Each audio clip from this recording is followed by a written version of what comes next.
भाजपा सांसद मनोज तिवारी इन दिनों बिहार में हैं। इसी बीच वे भोजपुर के चर्चित भरत तिवारी एनकाउंटर के मृतक के परिवार से मिलने आरा पहुंचे। भरत तिवारी एनकाउंटर पूरे देश में चर्चा का विषय बना हुआ है। तस्वीरों में देखा जा सकता है कि मनोज तिवारी भारी हुजूम के बीच उनके घर पहुंचे और परिवार से मुलाकात की। सुनिए इस दौरान उन्होंने क्या क्या कहा। भाई ये तो अब सबके सामने है, किसी हथियार फेंक दिए व्यक्ति को मार देना तो सरासर अन्याय है और इस आधार पे हम लोग न्याय के लिए बहन ने भी राखी बांध कर न्याय की गुहार लगाई है। तो मैं तो कृतज्ञ हूँ।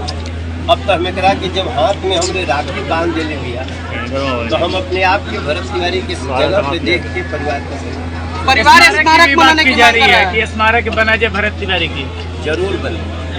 शहीद का दर्जा देने के लिए उनके परिवार का मांग है सर। इस केस को पहले हम लोग लड़ लेते हैं।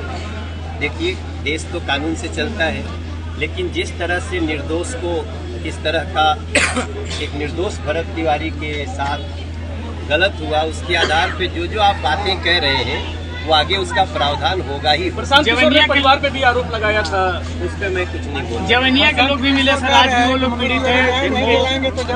मैं एक बात बोल रहा हूँ, इस परिवार को अभी तक सरकार ने या हम सब ने किसी ने कुछ भी नहीं किया है। हमने अभी परिवार को सुना है और सुनने के आधार पे जो इनके तरफ से आया कि ये अधिकारी यहाँ प्रमोशन जैसा लग रहा है, उसको लाइन हाजिर किया गया, सस्पेंड किया गया, गिरफ्तार किया गया।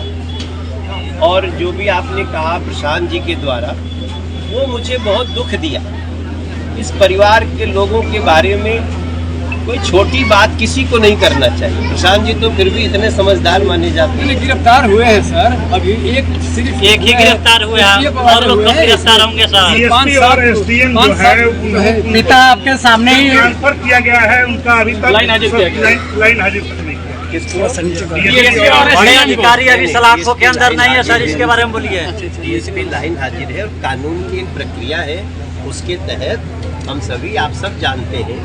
लेकिन इस परिवार पे कोई लांछन लगाता है तो हमें भी बहुत तकलीफ होता है। हाँ, अभी हमने हमारे मुख्यमंत्री ने घोषणा किया है कि इस परिवार के एक व्यक्ति को नौकरी भी दी जाएगी और इनको आर्थिक अब सहायता देने की बात हो रही है। वो क्या होगा, कैसे होगा, बहुत जल्दी घोषणा।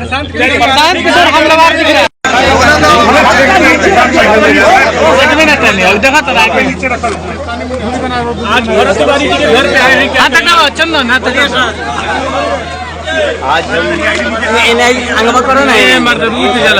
जी के घर 17 अगस्त को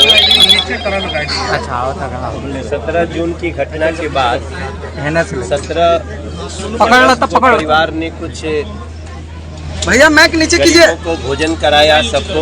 उस अवसर पे परिवार ने हमको भी बताया, हम भी आए हैं। हमारे साथ हमारे यहाँ के विधायक जी भी हैं, बगल के भी विधायक आनंद जी, राकेश जी। देखो भैया, जो इस परिवार पे और इस गांव पे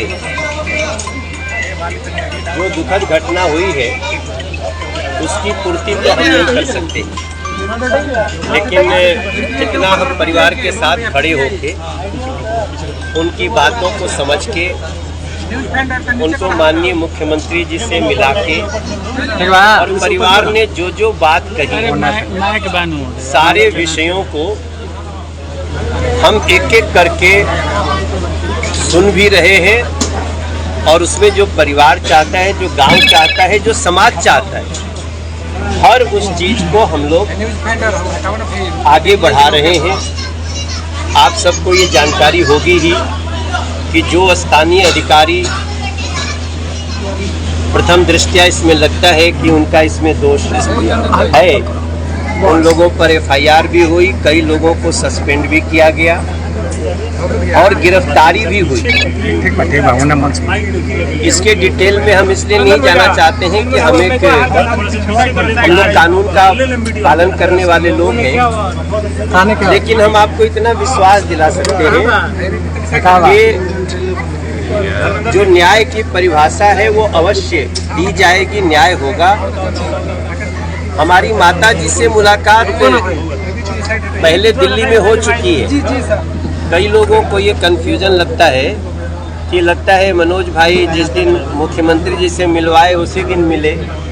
हम उसके पहले भी मिले, लेकिन हम इन विषयों को बहुत ज़्यादा हम मीडिया में नहीं रखे, क्योंकि जो नुकसान हुआ है उसके बाद हम सिर्फ मीडिया में आए तो उसका सबका निदान तो नहीं होगा, उसके लिए ठोस कदम उठाना पड़ेगा। आज हम बिलोटी गांव में आप सबको बताएं कि जैसे मैंने विषय को अपने स्थानीय पदाधिकारियों से बात करके, परिवार से बात करके मुख्यमंत्री जी को रखा, मुख्यमंत्री जी ने बहुत ही संवेदना से तुरंत परिवार को बुलाया, मिले और तभी से दोषियों पर कार्रवाई करने की शुरुआत भी हो गई, न्याय की शुरुआत हुई। हम